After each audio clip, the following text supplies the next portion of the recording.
भुवस्वः। तत्सवितुर्वरेण्यं भर्गो देवस्य धीमहि धियो यो नः प्रचोदयात्। ॐ शान्ति शान्ति शान्तिः। व्यवहार भानु का स्वाध्याय कर रहे हैं और व्यवहार भानु के स्वाध्याय के अंतर्गत हमारा प्रश्न चल रहा है कि आचार्य किस रीति से विद्या और सुशिक्षा का ग्रहण कराएं और विद्यार्थी लोग कैसे ग्रहण करें। दो प्रश्न एक साथ चल रहे हैं कि एक तो आचार्य किस प्रकार से सुशिक्षा का ग्रहण कराएं और दूसरी बात है कि विद्यार्थी लोग किस प्रकार से सुशिक्षा को ग्रहण करें। दो बातें चल रही हैं, जिसमें पिछले सत्र में हमने इसको आधा देखा था कि आचार्य किस प्रकार से शिक्षा का ग्रहण कराएं। तो फिर से एक बार उसका आवर्तन कर लेते हैं। तो आचार्यों को चाहिए कि वह उस प्रकार से शिक्षा का ग्रहण कराएं जिससे कि विद्यार्थियों में विद्या के प्रति, धर्म के प्रति सदैव उत्साह बढ़ता रहे। ऐसी ऐसी प्रक्रियाओं का उपयोग करें जिससे कि विद्यार्थी निरंतर उत्साहित होकर के विद्या को ग्रहण करने के लिए तत्पर रहें। दूसरी बात बताई थी कि ऐसी चेष्टा कभी भी आचार्य न करें जिससे कि विद्यार्थी कुमार्ग पर चलने के लिए प्रेरित हो या अधर्म करने के लिए प्रेरित हो या कुशिक्षित हो जाएं। और साथ ही साथ पढ़ाते समय दृष्टांत, हस्तक्रिया, यंत्र, कला कौशल, विचार आदि के द्वारा विद्यार्थियों की आत्मा में विषयों को सुनिश्चित करके एक ही विषय को जानने से दूसरे विषयों को भी जानने में समर्थ हो सके, ऐसी शिक्षा करें, ये बताया।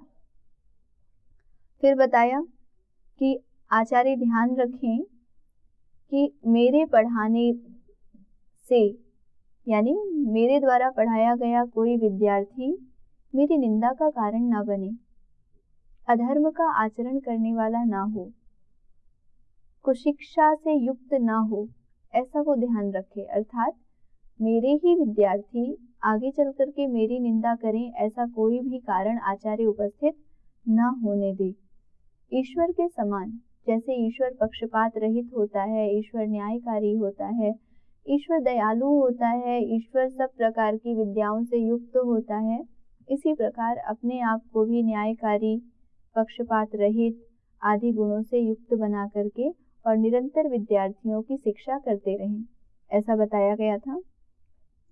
फिर एक बात और बताई थी कि आचार्य को चाहिए कि वे इस प्रकार की शिक्षा करें और स्वयं भी ऐसा सोचें कि अपने सुख के समान दूसरे के सुख को भी समझें, अपने दुख के समान दूसरे के दुख को भी समझें। अर्थात आत्मवत् सर्वभूतेषु, यानी अपने समान सभी प्राणियों में समदृष्टि रखें। यही तो कहा गया है, आत्मवत् सर्वभूतेषु यः पश्यति स पश्यति। वास्तव में पंडित कौन होता है, देखता कौन है वास्तविक अर्थों में? तो क्या कहा, जो आत्मवत् सर्वभूतेषु यानी अपने समान सभी प्राणियों में दृष्टि रखता है, वास्तव में वही दृष्टि से युक्त होता है या उसी की दृष्टि श्रेष्ठ होती है। तो हमें अपनी दृष्टि कैसी रखनी है? आचार्य के लिए क्या बताया? विशेष रूप से, क्योंकि आचार्य का और माता पिता का दायित्व तो बहुत बड़ा होता है, इसलिए बताया कि आचार्य को आत्मवत् दृष्टि रखनी चाहिए। तो आत्मवत् दृष्टि रखने से पक्षपात तो आ ही नहीं सकता, पुरुषार्थहीनता भी नहीं आ सकती, तो कई सारे अवगुणों से आचार्य बच जाते हैं। और फिर अब बताते हैं कि विद्यार्थियों को कैसे करना चाहिए। तो ये पंक्ति मैंने पिछले सत्र में भी पढ़ी थी। विद्यार्थी लोग भी जिन कर्मों से आचार्य की प्रसन्नता होती जाए वैसा कर्म करें। विद्यार्थी कैसा कर्म करें? जिन कार्यों से आचार्य की प्रसन्नता होती जाए। तो अब हम विचार कर लें कि आचार्य की प्रसन्नता किन किन कार्यों से होती है। आचार्य की प्रसन्नता किन किन कार्यों से होती है, गिनाते जाइए। अच्छा व्यवहार करने से आचार्य की प्रसन्नता होती है, सहयोगी व्यवहार करने से आचार्य को प्रसन्नता होती है। सत्य बोलने से आचार्य को प्रसन्नता होती है। अस्तेय का पालन करने से आचार्य की प्रसन्नता बढ़ती है। आचार्य के द्वारा पढ़ाए जाने पर सभी छात्रों के एकाग्र रहने से आचार्य की प्रसन्नता रहती है। आचार्य के पढ़ाए जा रहे हुए विषय के संदर्भ में जब छात्र प्रश्न करते हैं, अच्छे प्रश्न करते हैं, तो आचार्य को प्रसन्नता होती है। जब छात्र निश्चल होकर के क्रियाचरण करते हैं तो आचार्य को प्रसन्नता होती है। तो जैसा आचार्य के लिए बताया कि आचार्य आत्मवत अपने शिष्यों में व्यवहार करके निरंतर उनकी आत्मा की उन्नति के लिए प्रयत्न करे, वैसे ही छात्रों का कर्तव्य है कि वह अपने आचार्यों का प्रियानुकरण करें, प्रियाचरण करें, ऐसा आचरण करें जिससे कि गुरुजन प्रसन्न हो, आचार्य प्रसन्न हो। तो हमें देख लेना चाहिए, कोई बहुत बड़ी बात नहीं है। हम समझदार हैं, हमको पता चलता है कि हमारे किस आचरण से आचार्य प्रसन्न होते हैं, किस आचरण से आचार्य प्रसन्न नहीं होते। फिर आगे और लिखते हैं, जिससे उसका आत्मा संतुष्ट होकर चाहे कि ये लोग विद्या से युक्त होकर सदा प्रसन्न रहे। जब विद्यार्थी आचार्य का प्रियाचरण करते हैं तो उससे आचार्य के मन में क्या उत्पन्न होता है विद्यार्थी के प्रति, कि हमारे सब विद्यार्थी धर्म से युक्त होकर के, विद्या से युक्त होकर के, आत्मा में संतुष्ट होकर के सदा प्रसन्न रहें। ऐसी भावनाएं किसके अंदर उत्पन्न होती हैं? आचार्य के अंदर उत्पन्न होती हैं। कब उत्पन्न होती हैं? जब शिष्य आचार्य का प्रियाचरण करते हैं। इतनी सी बात है ना। तो विद्यार्थी ऐसा आचरण करें कि आचार्य उनको आशीर्वाद दें। एक वाक्य में कहा जाए तो यही है ना कि विद्यार्थियों को आचार्य आशीर्वाद देने लग जाए, ऐसा आचरण करे। गुरुजी हमको एक दृष्टांत बताते थे कि जैसे गाय का बछड़ा जब भूखा होता है तो गाय के थन जो है उससे दुग्ध स्राव होने लगता है। तो शिष्य की ललक, शिष्य का प्रियाचरण, विद्यार्थी की जिज्ञासा जब बहुत अधिक होती है तो आचार्य के हृदय से ज्ञान जो है वो वैसे ही स्रावित होने लगता है। जब जितना अधिक जिज्ञासु होता है विद्यार्थी, जितना अधिक एकाग्र होता है, जितना अधिक निश्चल होता है, जितना अधिक प्रियाचरण करने वाला होता है, आचार्य उसके लिए सब कुछ समर्पित करने के लिए तत्पर हो जाता है। क्योंकि कोई भी आचार्य ये नहीं चाहता कि उसका शिष्य कम रह जाए। जो वास्तव में आचार्य होते हैं वो कभी भी अपने आप को बचा के नहीं रखना चाहते, और जो बचा के रखना चाहते हैं वो आचार्य नहीं होते। भले ही वो आपको पढ़ा रहे हों, लेकिन वास्तव में वो आचार्य नहीं है। आचार्य की परिभाषा ही है जो आचरण को धारण कराए। आचिनोति बुद्धिम आचिनोति अर्थान, ऐसी व्युत्पत्ति की है निरुक्तकार ने। तो जो आचरण को धारण कराता है वह आचार्य होता है। तो इसीलिए विद्यार्थियों के लिए कह रहे हैं कि रात दिन विद्या ही के विचार में लगकर एक दूसरे के साथ प्रेम से परस्पर विद्या को पढ़ते पढ़ाते जावें। कौन? विद्यार्थी। कि रात दिन यानी निरंतर सोते जागते एक ही विचार मन में रहे। वो क्या विचार मन में रहे? कि किस प्रकार से मेरी विद्या बढ़े, किस प्रकार से मैं विद्वान हूं। और विद्या का अर्थ सिर्फ शास्त्रों को रटने से नहीं होता है।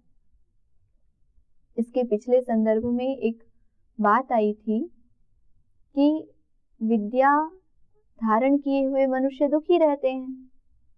तो महर्षि दयानंद जी ने उसका उत्तर दिया कि नहीं, वास्तविक अर्थों में जो विद्या को धारण कर लेते हैं वो दुखी नहीं रहते। क्यों? क्योंकि विद्या को धारण करने का अर्थ है यथार्थ ज्ञान का होना। अब यथार्थ ज्ञान को पाने वाला मनुष्य यदि निरक्षर भी है तो भी उससे कोई फर्क नहीं पड़ता। तो यथार्थ ज्ञान विद्या है, न कि अक्षर ज्ञान विद्या है। अक्षर ज्ञान कौशल है, वो एक बहुत छोटे स्तर पर विद्या के रूप में कहा जा सकता है, पूर्ण विद्या नहीं है। अनीशा जी ध्यान से सुनिए। तो ये कह रहे हैं कि रात दिन विद्या के ही विचार में लगकर, रात दिन किस विचार में लगकर? विद्या के ही विचार में लग करके एक दूसरे के साथ, क्योंकि गुरुकुल में एक अकेला शिष्य थोड़ी रहता है, कई लोग साथ में रहते हैं ना, तो रात दिन विद्या के ही विचार में लगकर एक दूसरे के साथ प्रेम से परस्पर विद्या को पढ़ते पढ़ाते जाएं। एक दूसरे के साथ क्या करें? पढ़ते जाएं और पढ़ाते जाएं। यूं नहीं कि सिर्फ क्लास में पढ़ा और उसको रट लिया और बस जाकर परीक्षा दे दी, ऐसे विद्या की प्राप्ति नहीं होती है। तो क्या करें? विद्या को पढ़ते भी जाएं और अपने साथियों को पढ़ाते भी जाएं। आगे कहते हैं, जहां विषय या अधर्म की चर्चा भी होती हो वहां कभी खड़े भी न रहें। बहुत बड़ी बात कही है इन्होंने। जहां विषय की, विषय मतलब 5 विषय होते हैं, सांसारिक 5 विषय होते हैं, शब्द, स्पर्श, रूप, रस, गंध, यही होते हैं 5 विषय। शब्द, कोई गीत बहुत सुंदर लग रहा है, कर्णप्रिय लग रहा है तो उसी में मोहित हो जाना, या किसी की वाणी बड़ी अच्छी लग रही है, आपको आकर्षित कर रही है। स्पर्श, किसी का स्पर्श बहुत अच्छा लग रहा है। रूप, किसी का रूप बड़ा सुंदर लग रहा है। रस, कोई चीज भोजन में बहुत पसंद आ रही है आपको तो आप उसी में फंस गए हो। गंध, कोई गंध ऐसी है जो आपको बहुत आकर्षित कर रही है। तो कह रहे हैं कि ऐसा स्थान जहां पर विषयों से संबंधित चर्चा हो, जहां पर विद्या से संबंधित चर्चा ना हो, अपितु किससे संबंधित चर्चा हो? विषयों से संबंधित चर्चा हो, या फिर अधर्म से संबंधित चर्चा हो। किससे संबंधित चर्चा हो? अधर्म से संबंधित चर्चा हो, वहां पर कभी भी खड़े ना रहें। क्या बोला? वहां कभी भी खड़े भी ना रहें। 2 बार लगाया इन्होंने, कभी भी खड़े भी ना रहें, यानी कभी भी थोड़ी देर ठहरे भी ना। कहां पर ना ठहरे? लेकिन हम कहाँ ठहरते हैं? जहाँ किसी की निंदा चल रही होती है, जहाँ कोई गोष्ठी चल रही होती है, जहाँ कोई नई न्यूज़ पता चलती है कि आज ये हो गया, कल वो हो गया। सामान्य मनुष्य भी यही तो करते हैं। अगर गुरुकुल के विद्यार्थी भी यही करेंगे तो उनमें विशेषता क्या है? वो भी सामान्य मनुष्य हो गए। तो आप विशेष हैं, तो आपको महर्षि दयानंद जी द्वारा कही गई सारी बातों का ध्यान रखना चाहिए। महर्षि दयानंद जी आज्ञा भी दे रहे हैं और एडवाइस भी दे रहे हैं, सलाह भी दे रहे हैं। क्या दे रहे हैं? कि जहां विषयों या अधर्मों की चर्चा हो वहां पर कभी भी खड़े भी न रहें। फिर कह रहे हैं, जहां जहां विद्यादि व्यवहार और धर्म का व्याख्यान होता हो वहां से अलग कभी न रहें। कहां से अलग कभी न रहें? जहां विद्यादि का व्यवहार हो और धर्म की चर्चा हो, धर्म का व्याख्यान हो, प्रवचन हो, वहां से कभी अलग न रहें। आजकल तो ऐसे विद्यार्थी होते हैं, यदि उनको थोड़ा सा कुछ धर्म की बात बताई जाए तो बोलते हैं कि ये तो पुरानी सोच वाले लोग हैं, है ना? ऐसा नहीं है। धर्म कभी पुराना नहीं होता। जब तक ये संसार है, जब तक ये ब्रह्मांड है, तब तक धर्म है, या यूं कहें कि जब तक धर्म है तब तक ब्रह्मांड है। धर्म है इसलिए ब्रह्मांड है, सत्य है इसलिए संसार की अभी स्थिति है। जिस दिन सत्य नहीं रहेगा, सत्य समाप्त हो जाएगा, उस दिन संसार में स्थिति नहीं रहेगी, संसार में प्रलय हो जाएगी। अभी असत्य से ज्यादा सत्य है, कितना ज्यादा है वो बात अलग है, पर है अवश्य अधिक, है ना? तो कह रहे हैं, जहां जहां विद्यादि व्यवहार और धर्म आदि का प्रवचन व्याख्यान होता हो वहां से कभी भी अलग ना रहे। कौन अलग ना रहे? विद्यार्थी अलग ना रहे। और जब विद्यार्थी अलग नहीं रह रहे हैं तो इसका मतलब आचार्य भी अलग ना रहे, क्योंकि विद्यार्थी और आचार्य एक साथ रह करके ही विद्या को बढ़ाते हैं। सहना ववतु सहनो भुनक्तु सह वीर्यं करवावहै तेजस्विनौ अधीतमस्तु मा विद्विषावहै। गुरु और शिष्य अलग थोड़े ही होते हैं, गुरु और शिष्य एक साथ रहते हैं, उन्नति करते हैं। अब अगली बात कह रहे हैं, ध्यान से सुनिएगा। भोजन छादन ऐसी रीति से करें जिससे कभी रोग, वीर्य हानि व प्रमाद न बढ़े। कैसी रीति से करें भोजन छादन? जिससे रोग ना बढ़े, वीर्य की हानि ना हो, वीरता की हानि ना हो और प्रमाद ना बढ़े। तो अब रोग आदि किससे उत्पन्न होते हैं? किस प्रकार के भोजन से उत्पन्न होते हैं? राजसिक और तामसिक से। राजसिक मतलब तला भुना, कट्वम्ल, लवणात्युष्ण, तीक्ष्ण रूक्ष विदाहिना आहारः राजसस्येष्टा दुख शोकामय प्रदाः। बताया है ना गीता में। ऐसे ही यातयामं गतरसं पूति पर्युषितं च यत् उच्छिष्टमपि चामेध्यं भोजनम तामस प्रियम, ऐसा बताया हुआ है। तो ये बता रहे हैं कि भोजन छादन ऐसी रीति से करें जिससे कि कभी भी रोग ना आए। रोग किससे नहीं आएगा? आयु सत्व बलारोग्यम सुख प्रीति विवर्धनाः रस्याः स्निग्धाः स्थिरा हृदया आहाराः सात्विक प्रियाः। आयु को बढ़ाने वाले, सत्व को बढ़ाने वाले, बल को बढ़ाने वाले, आरोग्य को बढ़ाने वाले, सुख को बढ़ाने वाले, प्रीति को बढ़ाने वाले, रस्याः रसयुक्त, स्निग्धाः चिकने, स्थिराः स्थिरता प्रदान करने वाले, हृदयाः हृदय को प्रिय लगने वाले, मन को प्रिय लगने वाले नहीं, हृदय को। कई बार मन को ना तीक्ष्ण, रूक्ष, बासी ये भी प्रिय लगता है, लेकिन नहीं, हृदयाः अर्थात हृदय को बल प्रदान करने वाले, प्रिय लगने वाले, हृदया आहारः सात्विकः स्मृतः। तो ये आहार सात्विक बोला गया है। और ऐसे आहार को लेने पर आयु बढ़ती है, रोग बढ़ता है। रोग बढ़ता है या घटता है? रोग घटता है। आरोग्य बढ़ता है, रोग नहीं बढ़ता, आरोग्य बढ़ता है। आरोग्य बताया ना, क्या बताया है? आयु सत्व बलारोग्य, बल बढ़ता है और आरोग्य बढ़ता है। तो जिस भोजन से आयु बढ़े, जिस भोजन से रोगों का नाश हो, रोग न बढ़े, जिस भोजन से वीर्य हानि न हो, वीरता का ह्रास न हो, और जिस भोजन से हमारा प्रमाद न बढ़े। प्रमाद किससे बढ़ता है? तामसिक भोजन से बढ़ता है। जितना अधिक तामसिक भोजन करेंगे उतना अधिक हमारी इंद्रियों में शिथिलता आएगी, और शिथिलता आएगी तो प्रमाद बढ़ेगा, और प्रमाद बढ़ेगा तो विद्यार्थी पुरुषार्थ कैसे करेगा?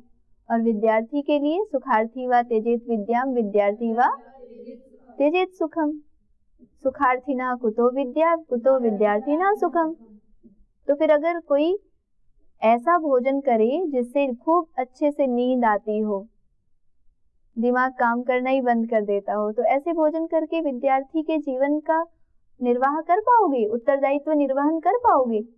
नहीं कर पाओगे ना। तो इसलिए विद्यार्थियों को सात्विक भोजन करने के लिए कहा गया है, तामसिक या राजसिक भोजन करने के लिए मना किया गया है। और आचार्यों को भी मना किया है कि ऐसा भोजन छादन न करें, ऐसा भोजन अपने विद्यार्थियों को न दें जिससे कि उनका रजस और तमस बढ़े। तमस इतना बढ़ जाए कि वो बेचारे पढ़ ही ना पाए, कक्षा में सोते ही रह जाएं। तो ऐसा नहीं करना। फिर बताया कि जो बुद्धि के नाश करने वाले नशा के पदार्थ हों उनको ग्रहण कभी न करें। विद्यार्थी लोगों के लिए क्या बताया कि ये जो नशे के पदार्थ हैं ना, इनसे क्या होता है? बुद्धि नष्ट हो जाती है। बुद्धिम लुम्पति यद द्रव्यम मदकारी तदुच्यते। बताया था आपको कि जो द्रव्य बुद्धि को लुप्त कर देता है, बुद्धि की विचार सामर्थ्य को, विवेक को, कर्तव्य अकर्तव्य की निर्णय सामर्थ्य को जो नष्ट कर देता है द्रव्य, वह द्रव्य क्या कहलाता है? मदकारी, यानी कि नशा से युक्त। तो ऐसे द्रव्यों का सेवन विद्यार्थी को कभी भी नहीं करना चाहिए जो उनकी बुद्धि की विचार सामर्थ्य को नष्ट कर दे या बुद्धि को नाश कर दे। ऐसे पदार्थ कभी भी ग्रहण ना करें। किंतु क्या ग्रहण करें? जो ज्ञान को बढ़ाने, रोग नाश करने हारे पदार्थ हों उन्हीं का सेवन सदा किया करें। कैसे पदार्थों का सेवन करें? जो बुद्धि को बढ़ाने वाले हों। और कैसे पदार्थों का सेवन करें? जो रोग का नाश करने वाले हों। क्यों? क्योंकि विद्यार्थी का लक्ष्य क्या है? विद्या का अर्जन करना। विद्या का अर्जन कब होगा? जब शरीर स्वस्थ होगा या शरीर रोगी होगा? तो हमको शरीर स्वस्थ रखने के लिए सात्विक आहार की आवश्यकता है, आरोग्य को बढ़ाने वाले आहार की आवश्यकता है, या रोग को बढ़ाने वाले आहार की आवश्यकता है? आरोग्य बढ़ाने वाले आहार की आवश्यकता है। तो आरोग्य को बढ़ाने के लिए कौन सा आहार उपयुक्त होता है? सात्विक आहार उपयुक्त होता है। तो सात्विक आहार लेना चाहिए। तो जो जो पदार्थ हमारे आरोग्य को बढ़ाएं, हमारी ज्ञान को बढ़ाएं, उन पदार्थों का सेवन सदैव किया करें, ऐसा कह रहे हैं। नित्य प्रति परमेश्वर का ध्यान करें। क्या करें विद्यार्थी? नित्य प्रति परमेश्वर का ध्यान करें। परमेश्वर का ध्यान करें, ऐसा क्यों कहा? शक्ति से तो आप किसी से लड़ सकते हैं, कैसी शक्ति दे? मन की शक्ति दे। और कोई बताओ, परमेश्वर का ध्यान क्यों करें? और क्यों करें? सन्मार्ग पर प्रेरित करे, एक उत्तर आया। और बताओ कि वो हमेशा हमारे साथ हैं, ठीक है, लेकिन ज्ञान को बढ़ाने के लिए विद्यार्थी क्यों परमेश्वर का ध्यान करे? ईश्वर सर्वज्ञ है, सर्वज्ञ है ईश्वर, सब कुछ जानने वाला है। अगर आपके पास धन नहीं है तो आप किससे मांगने जाते हैं? धनवान से मांगने जाते हैं, है ना? किसी भिखारी से धन मांगने जाते हैं क्या? तो ऐसे ही यदि आपको ज्ञान की अपेक्षा है तो किसी ज्ञानवान से मांगने जाएंगे। और ईश्वर कौन है? सर्वज्ञ है, ज्ञानवान है। तो यदि ज्ञान मांगना ही है, ज्ञान के लिए प्रार्थना करनी है, तो किससे करनी चाहिए? वो जो सर्वज्ञ है या वो जो अल्पज्ञ है? तो इसलिए प्रतिदिन विद्यार्थी को ईश्वर का ध्यान करना चाहिए, क्योंकि ईश्वर सर्वज्ञ है। और जब हम अग्नि के पास जिस प्रकार बैठते हैं तो हमें उष्णता मांगनी नहीं पड़ती है, स्वतः मिलती है।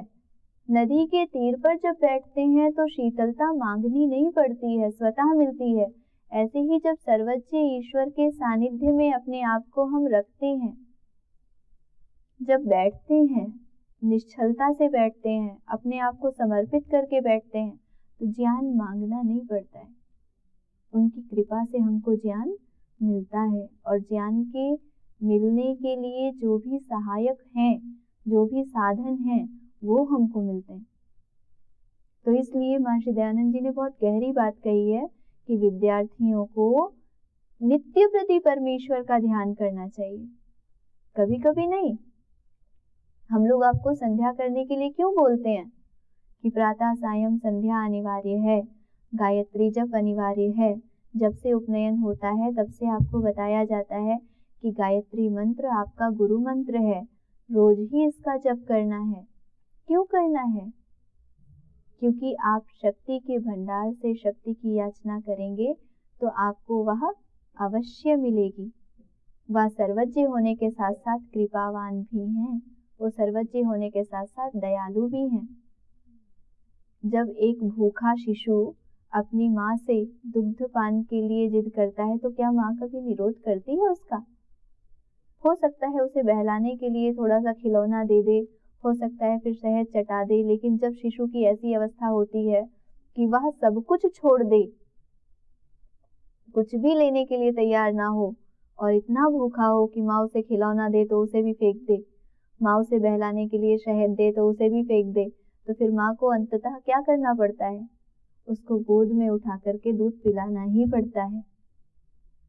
तो ऐसे ही जब हम ईश्वर के सामने इस प्रकार से समर्पित होते हैं कि मुझे नहीं चाहिए, तवेव वाहास्तव नृत्य गीते, जैसे नचिकेता ने किया था।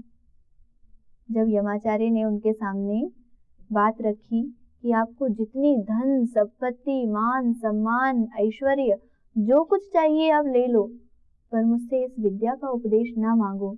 नचिकेता ने क्या कहा कि ये नृत्य गीत, ये ऐश्वर्य, दुनिया के विषय, ये आपको मुबारक हो, मुझे तो बस विद्या चाहिए। तो जब हम ईश्वर के सामने इस भावना से उपस्थित होते हैं कि मुझे तो आपका ज्ञान चाहिए, मुझे सुख सुविधाएं नहीं चाहिए, मुझे मान सम्मान की इच्छा नहीं है, मुझे मात्र ज्ञान चाहिए।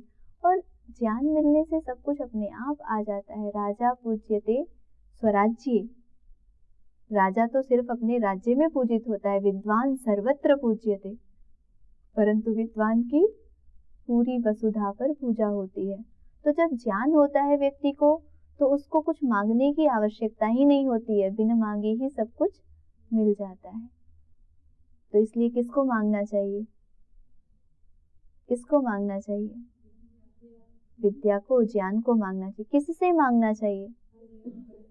और जब हम उनसे सर्वज्ञ परमेश्वर से मांगते हैं, उसके बाद हमारा क्या उत्तरदायित्व है कि जब हम विषयों का अध्ययन कर रहे हैं, अलग अलग विद्याओं के अभ्यास में रत हैं, तो हम एकाग्र रहें, ईश्वर को साक्षी मान करके ईमानदारी से विद्या का ग्रहण करें। बस इतनी सी बात है। आगे भी कुछ बातें कही हैं, उन्हें हम अगले सत्र में विचार करेंगे। ओम शांति शांति शांति।